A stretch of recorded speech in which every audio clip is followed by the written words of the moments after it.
Mr. Wonder, a quote-unquote dark psychological horror experience filled with lethal traps and twisted challenges to uncover the hidden secrets and truth behind Mr. Wonder.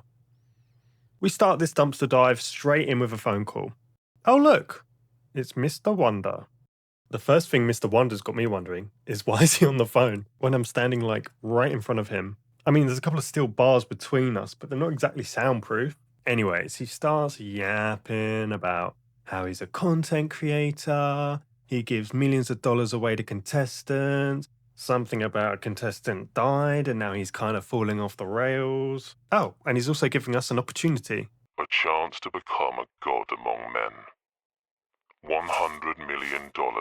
Now, as grateful as I would be for $100 million, I'm not quite sure it's going to elevate me to God level.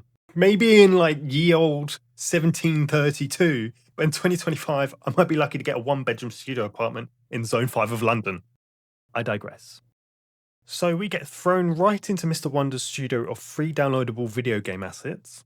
I have a cheeky, COVID-friendly, social distance selfie with a mannequin of the man himself. Mr. Beast.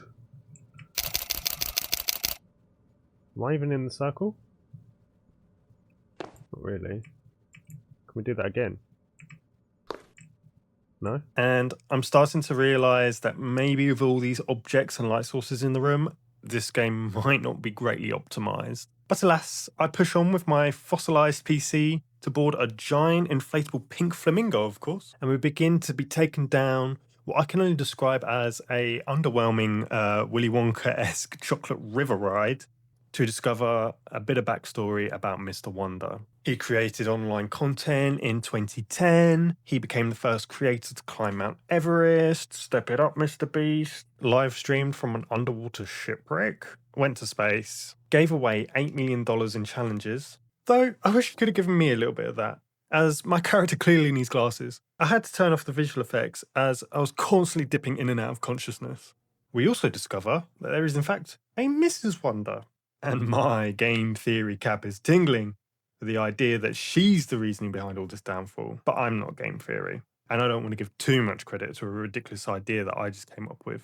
We wade through much more of what feels like an intense loading screen saga to be rewarded with a loading screen. And then I have to stop and take a minute to laugh at myself. I'm not a fan of the font.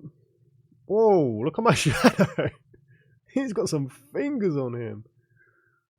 Like Freddy Krueger. What's with the hat? I've got glasses too. You can see the glasses. What a weird detail. Yeah, literally 1 minute ago I said I need glasses. My guy clearly has some mounted on his face. After laughing at myself, I take 2 steps forward to pick up a piece of paper and instantly think, wow, that's a lot of words. Too bad I'm not reading them. So I run along to the next room, where I witness a fully grown man in a bear costume laughing at his PC while drinking wine, overlooking a gun and potential Bible. I decide to enter the next room with slight suspicion on either A, the bear's going to run up behind me and pop a cap in my ass, or B, the bear will in fact pop a cap in his own ass. Holy Jesus. Okay. To my relief, it was in fact his own ass. Or should I say his face, but honestly I don't even think I can show this. Moving on, we're instructed to use golden microphones as a checkpoint, which triggered me a little bit. Maybe not as much as Winnie the Pooh back there. But did the developer have a reason for a microphone to symbolise a checkpoint? Or was it just because it was gold in his series of assets and therefore it looked cool? Light is limited in this game, but I do appreciate its usage to guide me, the stupid player, into navigating where the hell I'm meant to be going. I see some of these green glowing bust things and think, meh, I can interact with them. They must be of importance, so I'll start collecting them. Look, admittedly, I did think they're actually some kind of hidden Easter egg collectible feature, like in Jack and, other games. They're not collectibles, Tay. Then what are they? Well, but even after adjusting my character's eyesight, it still made me blind to a massively oblivious door that I was running around looking for that required all 6 of the busts I was holding. Is that him? No. Can I take that back? I can't. That's clearly not him. He's got straight hair. This dude's got curly hair. Oh, I'm fucked. Despite me believing that the game had ended over a misidentified bust, I was actually wrong in my wrongful judgment, and therefore correct from the start. And I received the first key to the next level. Oh yeah, before we move on. Oh damn. Look at these free assets they've sprinkled in the game. It's lovely. Oh! Now, I can't exactly critique it for its predictability, laziness, lack of creativity, because I shrieked like a girl.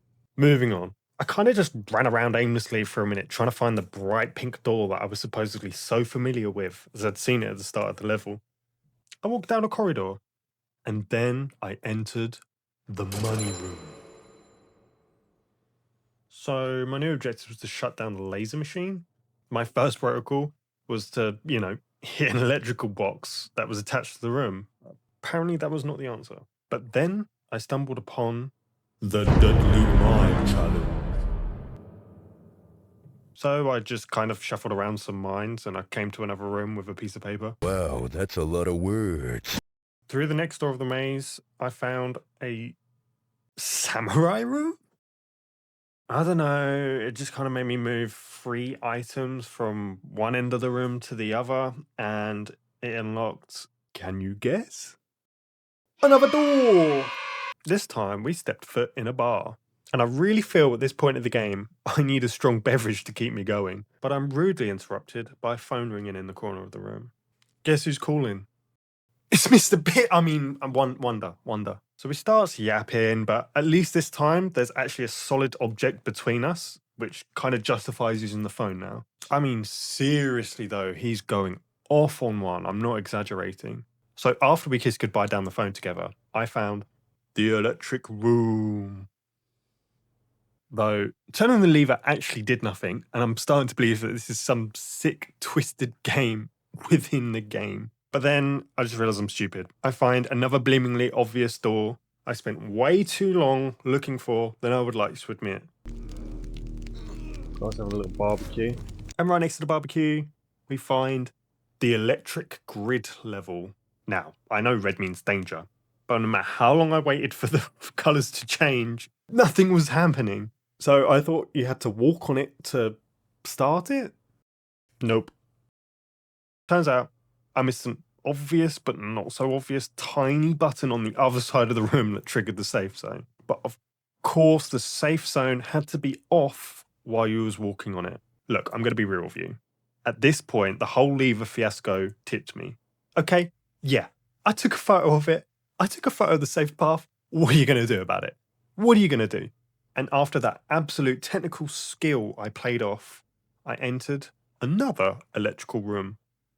I turned the lever and, yeah, not sure what that was, but surprise, surprise, the money's disappeared. So we use the key to open the door and we run down a big long corridor of junk, which leads us to, what? I don't even know what to say anymore. A jumping puzzle? Look, okay. I mean, if you say so. Who am I to... Again, I'm going to be real with you. This is where I kind of peaked. It wasn't necessarily the content of the game. I physically had to stop. The lighting, the frame rate, the head motion, no matter what I did, if I had the blur on or off, or whatever settings I adjusted to, I physically kept being sick from the motion, the lights. I don't know. I fiddled it as much as I could. I had to stop here, call quits, and step back.